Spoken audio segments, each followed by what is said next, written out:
یعنی کہ صرف بڑے ظلم نہیں کرتے کہ حاکم وقت نے ظلم کیا تو بس وہی ظلم ہے. آپ کسی چھوٹے سے چھوٹے سرکاری دفتر میں چلے جائیں، وہاں پر افسر کے گیٹ کے باہر جو بیٹھا ہوا ہوتا ہے نا، جس کو چپڑاسی کہتے ہیں، پی این کہتے ہیں، اس کا جو رویہ عامت الناس کے لیے ہوتا ہے وہ بھی کسی ظالم سے کم. ایک جگہ پر وہ مظلوم ہے کہ اس کے ساتھ سسٹم جو ہے ناانصافی کرتا ہے، اس کی زندگی کے لوازمات کو پورا نہیں کرتا، اس کا گھر کا نظام نہیں چلتا، چولہا سے اترا نہیں چلتا. ایک جگہ وہ مظلوم ہے، اس سے اتلا طبقہ اس پر ظلم کر رہا ہے، لیکن اس نے بھی کمی نہیں کی، اس نے اپنے سے نچلے طبقے پر ظلم جو ہے روا رکھا ہوا. اور بات یہیں پر ختم نہیں ہوتی. اس سے جو نچلا طبقہ ہے، جو عامت الناس ہے، اس کو بھی اگر واچ کرے نا، آپ دیکھیں اپنے گلی محلوں میں، تو ہر بندہ جو ہے ایک آپ کو علیحدہ ظلم کی شکل میں نظر آئے گا. وہ اپنے سے کم تر پر ظلم کرتا ہوا آپ کو نظر آئے گا. تو یہ ایک چین ہے ظلم کی. ہر کوئی اپنی استطاعت کے مطابق جس کا جہاں پر زور چلتا ہے، جتنا چلتا ہے اتنا وہ ظلم کرتا چلا جاتا ہے. تو اللہ فرماتا ہے کہ جب یہ ظالم، چھوٹے چھوٹے ظالم جو ہے، جو ظلم کرنے والے ہیں نا، ان پر پھر میں کیا کرتا ہوں کہ بڑے ظالم کو مسلط کر دیتا ہوں. بڑے، جس کو آپ حاکم کہہ لیں، جس کو آپ بادشاہ کہہ لیں، جس کو آپ ڈکٹیٹر کہہ لیں، جو کچھ مرضی نام اس کو دے لیں. جب زمین پر چھوٹے چھوٹے ظالم ہر جگہ پر ظلم کرتے ہوئے نظر آئیں گے تو پھر اللہ کریم کہتا ہے کہ ان ظالموں پر میں پھر ان کی بدعمالیوں کے باعث جو وہ کمایا کرتے ہیں، جو وہ کرتے ہیں، اس کے سبب سے ان پر میں بعد کو بعد پر مسلط کر دیتا ہوں. کہ یہ جو ظالم حکمران جو مسلط کیے جاتے ہیں نا، یہ ابس نہیں ہوتے. یہ ابس امام ابو بکر احمد بن حسین بہکی، ان بہکی شریف جن کی کتاب ہے، اپنی سند کے ساتھ روایت کرتے ہیں کہ بنو اسرائیل نے حضرت موسیٰ علیہ السلام سے کہا کہ آپ ہمارے لیے اپنے رب سے سوال تو کیجئے کہ وہ ہمیں یہ بتائے کہ اس کے راضی ہونے کی علامت کیا ہے اور اس کے ناراض ہونے کی علامت کیا ہے. تو جب حضرت موسیٰ علیہ السلام نے رب کریم سے یہ سوال کیا تو اللہ تعالیٰ نے فرمایا، اے موسیٰ، انہیں بتاؤ کہ جب میں ان کے اچھے اعمال، ان کے اچھے لوگوں کو ان پر حاکم بناؤں تو میں ان سے راضی ہوتا ہوں. اللہ فرماتا ہے کہ جب میں ان کو اچھے حکمران جو ہیں اگر دے دوں تو میں ان پر راضی ہوتا ہوں، اور جب ان کے برے لوگ ان پر حاکم بناؤں تو میں ان سے ناراض ہوتا ہوں. تو ظالم حاکم کا مسلط کر دیا جانا یہ بھی اللہ تعالیٰ کی ایک طرح کی ناراضگی ہے. اور یہ ناراضگی اس وجہ سے نہیں کہ اللہ کریم چاہتا تھا، انسان کی اپنی ذاتی بدعمالیوں کا نتیجہ یہ نکلتا ہے. جب آپ عام زندگی میں ظلم کرنے سے باز نہیں آتے تو پھر آپ پر اللہ کریم آپ سے بڑے ظالم کو مسلط کر دیتا. تو اللہ کیا کہتا ہے، جب میں ناراض ہوتا ہوں تو پھر میں کسی برے کو ان لوگوں پر مسلط کر دیتا ہوں، ان کا حاکم بنا دیتا ہوں. اسی طرح حضرت کا احبار بیان کرتے ہیں کہ ہر زمانے میں اللہ تعالیٰ لوگوں کے دلوں کے مطابق بادشاہ مقرر کر دیتا ہے. جب اللہ تعالیٰ ان کی بہتری کا ارادہ کرتا ہے تو نیک لوگ کو بادشاہ بنا دیتا ہے، اور جب ان کی ہلاکت کا ارادہ کرتا ہے تو کسی عیش پرست کو، کسی جھوٹے کو، کسی مکار کو، کسی کیا کہتے ہیں کرپٹ آدمی کو جو ہے وہ اللہ تعالیٰ ان کا حاکم مقرر کر دیتا ہے. تو یہ ظالم حکمران کا مسلط کیا جانا، جیسے کہا جاتا ہے کہ جیسی قوم ہوگی ویسا ان پر حاکم مقرر کیا جاتا ہے. جیسا بندہ ہو، جیسی معاشرے میں لوگوں کا جیسا رجحان ہوگا اسی طرح کو ان پر حاکم مقرر کر دیا جاتا ہے. یہ اللہ کا قانون ہے اور اللہ کا قاعدہ ہے. اور حاکم کا ظالم ہونا یہ بے سبب نہیں ہے، یہ معاشرے کے چھوٹے چھوٹے ظلموں کی وجہ سے اللہ کریم پر ان پر برے بندے کو جو ہے وہ مسلط کر دیتا ہے. اور یہ صدیوں سے یہ سلسلہ ہوتا چلا آ رہا، صدیوں سے سلسلہ ہوتا چلا آ رہا. جب لوگ اپنے آپ کو بدلنے کی کوشش کرتے ہیں، اپنا محاسبہ کرتے ہیں، نیکی کی طرف چلتے ہیں، تو پھر اللہ کریم ان کو حاکم بھی ویسے ہی عطا کر دیتا ہے. پھر اللہ کریم نے ارشاد فرمایا، یا معشر الجن والانس عالم یاتکم رسل منکم یقصون علیکم آیاتی وینظرونکم لقاء یومکم ھذا قالوا شہدنا علی انفسنا وغرتہم الحیاۃ الدنیا وشاہدوا علی انفسہم انہم کانوا کافرین، کیا گروہ جن و انس، کیا تمہارے پاس تم ہی میں سے رسول نہیں آئے تھے جو تم پر میری آیتیں بیان کرتے تھے، تمہارے اس دن کی پیشی سے تمہیں ڈراتے تھے؟ تو وہ کہیں گے کہ ہم اپنی جانوں کے خلاف گواہی دیتے ہیں۔ انہیں دنیا کی زندگی نے دھوکے میں ڈالے رکھا تھا اور وہ اپنی جانوں کے خلاف اس کی گواہی دیں گے کہ وہ دنیا میں کافر یعنی حق کو نہ ماننے والے تھے۔ تو اللہ کریم قیامت کے دن جو مکالمہ کیا کرے گا، اللہ نے فرمایا کہ اللہ جب ان سے پوچھے گا، جنوں سے بھی اور انسانوں سے بھی، کیا تمہارے پاس میرا کوئی رسول نہیں آیا تھا؟ تم ہی میں سے تمہارے پاس کوئی رسول نہیں آئے تھے جو تمہیں میری آیات پڑھ پڑھ کر سناتے تھے، بیان کرتے تھے تمہارے سامنے کہ اللہ یہ چاہتا ہے، اللہ یہ کہتا ہے، اللہ کا یہ حکم ہے، اور تمہیں اس دن کی پیشی سے ڈراتے تھے؟ وہ جو حشر کا دن ہوگا، آخرت کا دن ہوگا، قیامت کا دن ہوگا، جب رب کریم کی عدالت سجے گی اور ایک ایک شخص سے، ایک ایک فرد سے اس کا حساب مانگا جائے گا۔ اللہ فرماتا ہے کیا تمہیں نہیں ڈراتے تھے اس دن سے؟ تو وہ سارے جو ہیں جن کے سے سوال کیا جائے گا وہ کہیں گے کہ ہم نے اپنی جانوں کے خلاف ہم گواہی دیتے ہیں، ہاں آپ کا رسول، آپ کے رسول آئے تھے، انہوں نے ہمیں سمجھایا تھا، لیکن ہم نے اپنی جانوں کو دھوکے میں ڈال رکھا تھا، ہم ان کی بات سمجھنے کے لیے تیار نہ تھے۔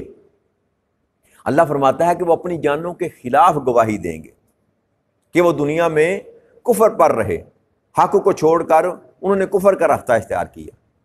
تو اس میں دو تین باتیں رب کریم نے بیان کی۔ ایک تو یہ کہ جن اور انسان یہ دونوں جو ہیں ان کی طرف رسول مبعوث کیے گئے۔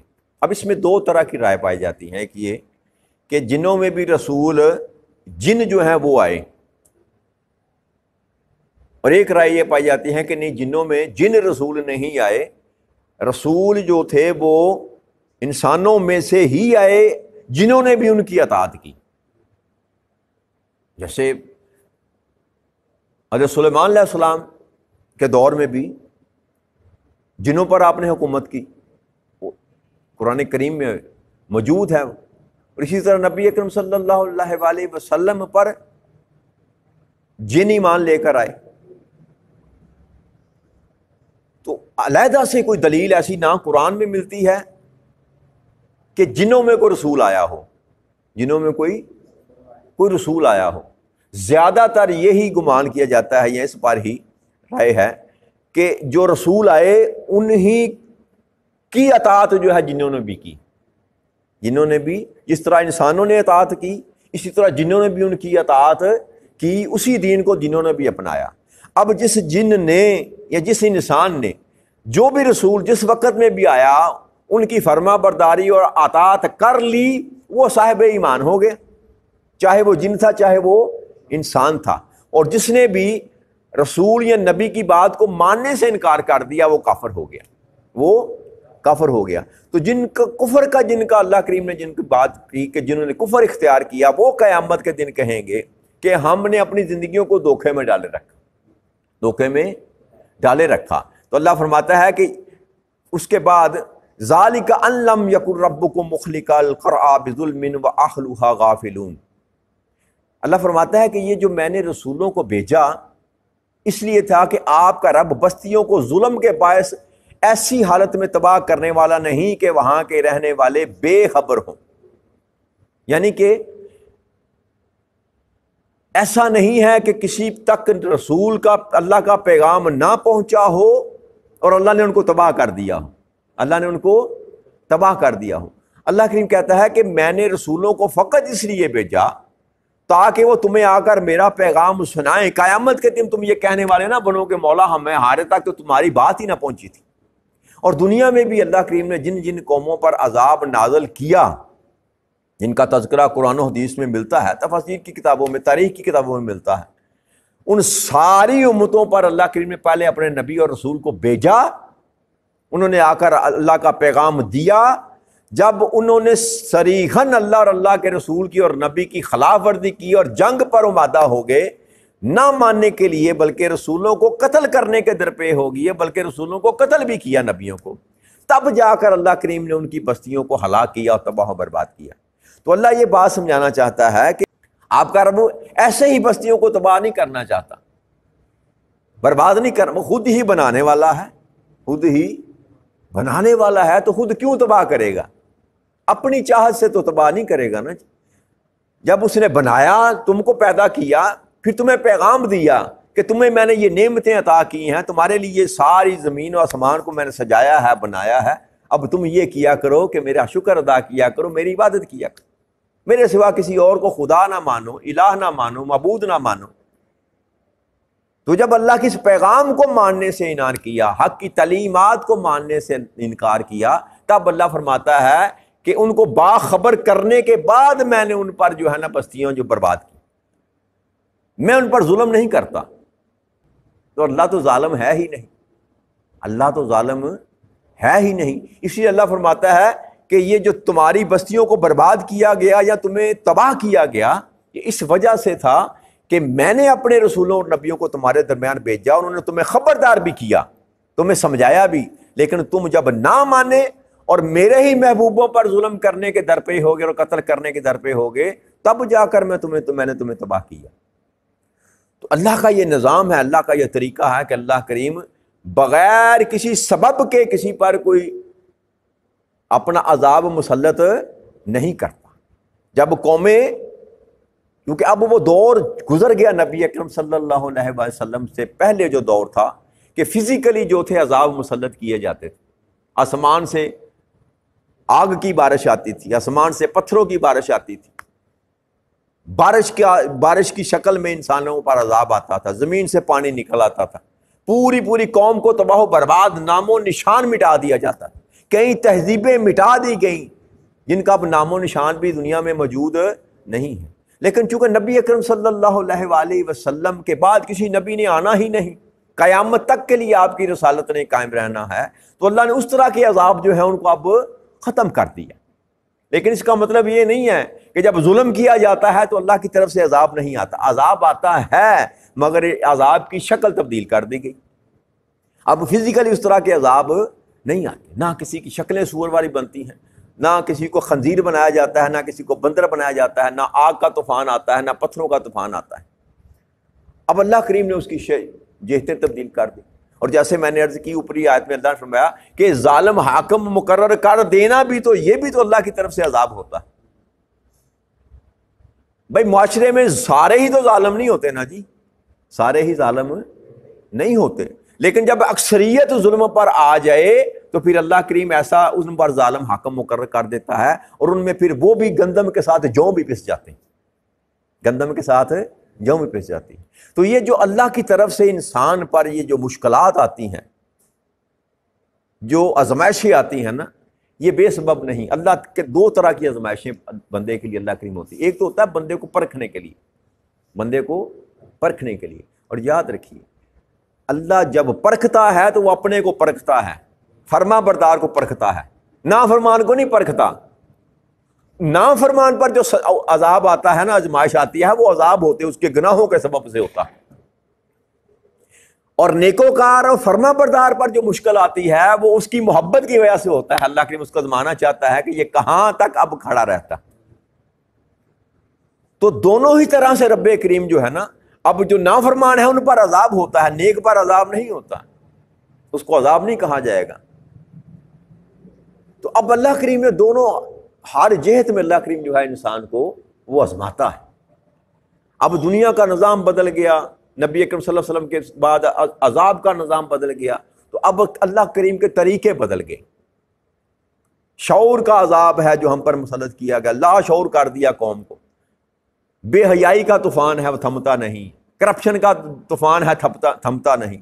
حق غصب کیا جا رہا ہے، بے جا قتل کیا جا رہا ہے، عزتیں لوٹی جا رہی ہیں۔ یہ بھی اللہ کا عذاب ہی ہے جو قوموں پر مسلط کیا گیا ہے، لیکن ابھی سمجھنے کے لیے یہ قوم تیار نہیں ہے۔ ہم ہر سطح پہ ظالم ہیں، ہر سطح پہ ہم ظلم کر رہے ہیں، یہ کوئی ڈکی چھپی بات نہیں ہے۔ نہ اس کو قبول کرنا چاہیں تو یہ ہماری مرضی، نہ قبول کرنا چاہیں تو ہماری مرضی۔ اگر اپنے گرے بانوں میں ہم جھانک کر دیکھیں تو ہم میں سے ہر ایک کے اندر ایک ظالم چھپا ہوا، اور اس ظلم کے سبب سے ہم پر ظالم حکمران مسلط کیے گئے۔ ظالم حکمران، ہمارے ظلموں کی وجہ سے ہم پر ظالم حکمران مسلط کیے گئے۔ اس لیے اگر ہم چاہتے ہیں کہ ہمیں بھی اللہ اپنے حبیب کے صدقے اچھے حکمران جو ہیں وہ عطا فرما دے، تو ہمیں اپنے اندر کے ظالم کو نکال کر باہر پھینکنا پڑے گا۔ جب ہم انصاف کرنے والے رحم دل بن جائیں گے تو پھر اللہ کا جو فیصلہ ہے کہ جب میں چاہتا ہوں کسی پر رحمت کرنی، فضل کرنا، کسی کو پسند کرتا ہوں، تو پھر اس پر اچھے حکمران جو ہے وہ ان کو عطا کر دیتا۔ تو یہ سلسلہ جو ہے یہ نیچے سے شروع ہوتا ہے، سلسلہ نیچے سے شروع ہوتا ہے کہ جب معاشرے میں لوگ ظالم ہوں گے تو ان پر حکمران بھی پھر اللہ کریم ظالم مسلط کرے گا۔ تو اللہ تعالیٰ سے اس دعا کے ساتھ، اور ہمیں یہ کوشش کرنی چاہیے کہ کم از کم اپنی زندگیوں میں سے اپنے وجود سے کوئی اس کو پاک کر لیں کہ ہمارے ہاتھ سے، ہماری زبان سے، ہمارے وجود سے، ہماری طرف سے کسی پر اگر ظلم نہ ہو سکے، کم از کم اپنی ذات کو تو بچا لیں۔ اگر ہم میں سے ہر ایک اپنے آپ کو ظالم بننے سے روک لے تو ایک وقت ایسا ضرور آئے گا کہ سارا معاشرہ ظلم سے پاک ہو جائے گا، اور وہی حقیقت میں امن کا معاشرہ ہوگا۔ پھر اس کے بدلے اللہ کریم آپ کو حاکم بھی جو ہے وہ بھی دیانتدار، نیک اور پارسا اور درویش صفت عطا فرما دے گا۔ تو یہ کوشش ہماری طرف سے ہی، ہمارے اینڈ سے ہی ہونی ہے۔ باقی اللہ سے دعا مانگتے رہنی چاہیے، اپنے لیے بھی مانگتے رہنی چاہیے، معاشرے کے لیے بھی، ملک کے لیے بھی، حکمرانوں کے لیے بھی، کہ اللہ کریم جو ہیں ان کو ہی نیکی کی توفیق عطا فرما دے۔ جیسے اپنے لیے کہ ہم دعا کرتے ہیں کہ اللہ ہمیں نیک بنا دے، یہ بھی دعا کرتی رہنی چاہیے کہ اللہ کریم ہمارے حاکموں کو بھی نیکی کی توفیق عطا فرما دے۔ اللہ تعالیٰ آپ کے لیے اور میرے لیے نیکی کے راستے کھول دے۔ وما علینا الا البلاغ المبین۔ السلام علیکم ورحمۃ اللہ وبرکاتہ۔